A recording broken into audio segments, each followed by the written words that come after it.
Welcome to Dirt Secrets, where we dig deep into the stories, strategy, and surprises of building and buying in Central Florida's hottest neighborhoods. We're Kim and Amanda from Builders Concierge Group, your insiders in the builder world. From helping builders create custom urban infill projects, even when that means knocking down an old home, to guiding buyers and relocation clients through every step. We know the dirt, the deals, and the details that turn big dreams into beautiful addresses. So grab your hard hat And your coffee.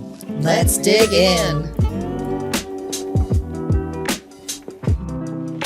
Hi there, and welcome back to Dirt Secrets. I'm Kim. And I'm Amanda. And we're here today to talk about why we started Dirt Secrets, what the origin story is behind it.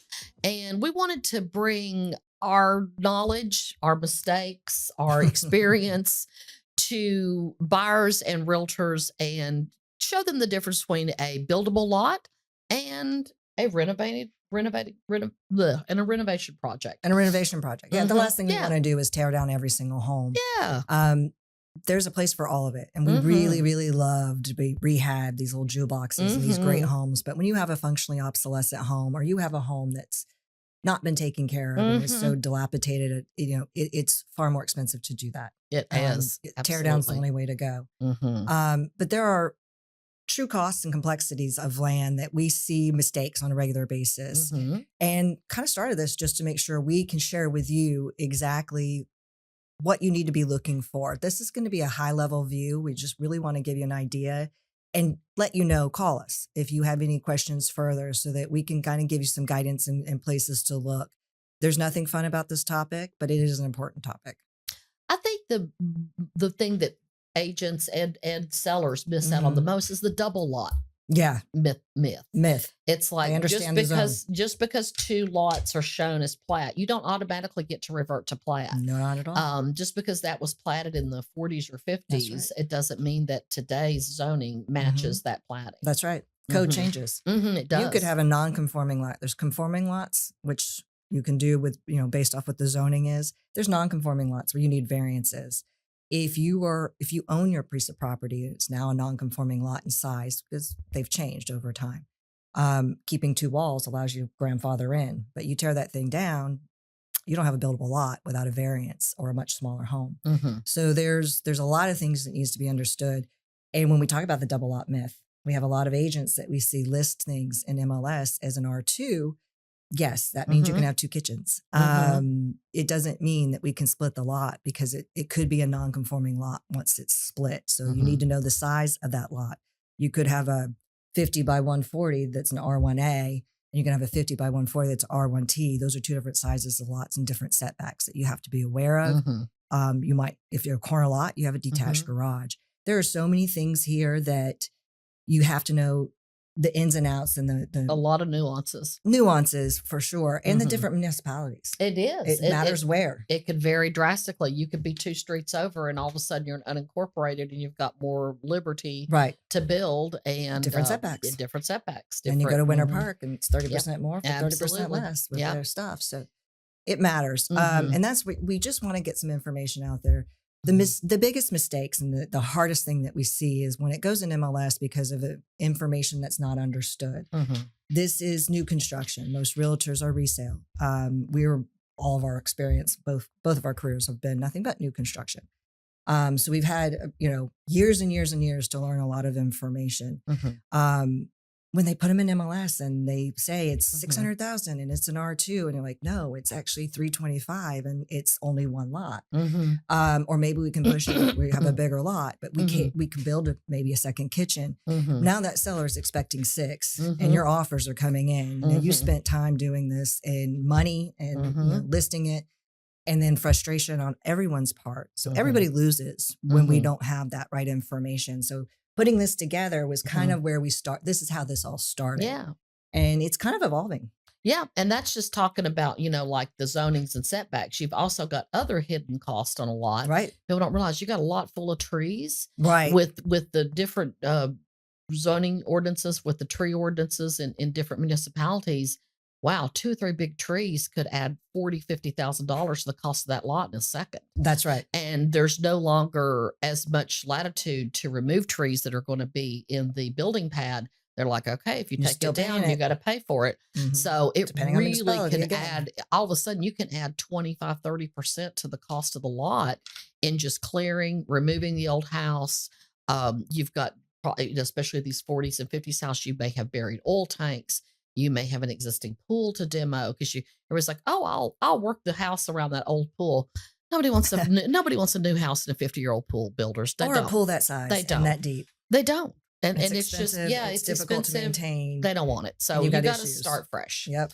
And I think that, a lot of times when people, when agents price a lot, they'll see what another lot down the street sold for. So that's what they'll stick on theirs and add a little something. And it's like, wait a minute, dig into maybe that lot was completely cleared. Yeah. Maybe somebody had already prepped it and then decided not to build. That's a whole different animal than a lot full of trees, oil tanks, and old houses. So I think that you have to really analyze what has sold around you, and 100%. Not just what the cost of it was, but why. Well, what's the end price point as well? Yeah. I mean, whether you're working with a buyer that's buying the lot to build on, you got to know these costs. These are hidden costs that might make the deal not work, or you need to negotiate it differently. Yeah. It's extremely important. Or if you're trying to sell it to a builder, we have a lot of agents that call us, and we farm it out to the ones we work with. If they don't want it, we kind of give direction on where to go, and then give the information. So you want a builder that knows what the size of it is, what size house. Do they have a plan that fits? They have a plan that fits. It's another 20. There's another 20 grand. That's a savings. And when we talk about lot cost, it's not what they pay for the lot. The tree stuff that Kim was just talking about, the filling of the pool, the oil, it's what the end development soil, cost is. If we have to demuck anything, that happens a lot too on water properties. So water frontage properties. So there's a lot that goes in, and that's your total land cost to the builder. So when we work backwards, we can't just look at the price of the lot when we're shopping this to a builder. We have to look at the whole thing, make them understand what that total lot cost is, and real estate commissions and closing costs and taxes come in play on this as well. Their holding costs, if they have to do a variance. There's so much here that you really need to understand to set proper expectations so everybody wins. Yeah. And what's your end price going to be? That's what drives you. You got to work backwards. But that lot cost is associated. This is a different, just because they paid that for the lot, that has nothing to do with what that lot cost is. Right. Until we look at the big picture. We used to have, impact fees. And if there's a house on it, you don't pay impact fees. That doesn't happen anymore. If you've got a 2-1 and you change it to a 5-4, you're paying impact on that difference of square footage and bathrooms and impact to our sewer systems. Yeah, it's no longer an even trade. The amount of people on our roadways, et cetera. Yeah. So there's no longer a trade for that. So there's costs associated with that. All of these things come into play. So this is why we really started Dirt Secrets. It has definitely been evolving, and we're really kind of getting into all things real estate. And when it's not something that we know a lot about, we want to bring guests on. And we want to share even more information. We really want to be this hyper local opportunity for Central Florida, and take us even more hyper local for Kim and I. We work in the surrounding zip codes in downtown, and then we do a lot of referral in the areas that we're not experts in. I think it's extremely important that whoever you hire as a real estate agent is somebody who knows the area. They are hyper local. Stay in your lane. Stay in your lane. Stay in your lane. Builders, they tell the same thing too. It's like, how do you work with so many different builders? Nobody can be everything to everybody. And everybody is something different. So yes, this is how we do this. And we're concierge service. So we help from all aspects and consulting and sales. So this is what the purpose of starting all of this. And this is why we wanted to kind of give you another high level view of the purpose. We've had other episodes about a lot of these topics. If you want to go back and take a look. We also want to invite you to call us, contact us. You can reach out to us on Instagram, social media. Always available. Always available. Happy to talk about it. We do have a lot of realtors call us for this information. If it's not something that we can help sell, we want to help you give the information and give you guidance and maybe who to contact. So we want this to be a value to everybody. And I know that there's a resource here, because the more that we all know about this topic and set proper expectation, the more we all win. So this has been another episode of Dirt Secrets. Thank you for tuning in. Until next time. Bye.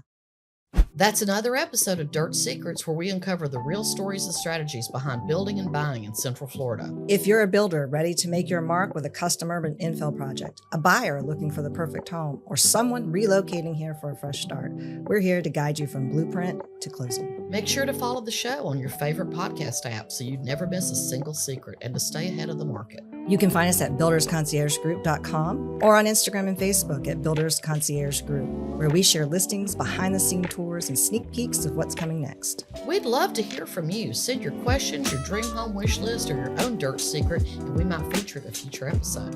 Remember, whether you're breaking ground, buying your first home, or finding your Florida forever home, the right property isn't just built, it's crafted with the right team, the right strategy, and the right connections. You've been listening to Dirt Secrets, and we'll see you on the next episode.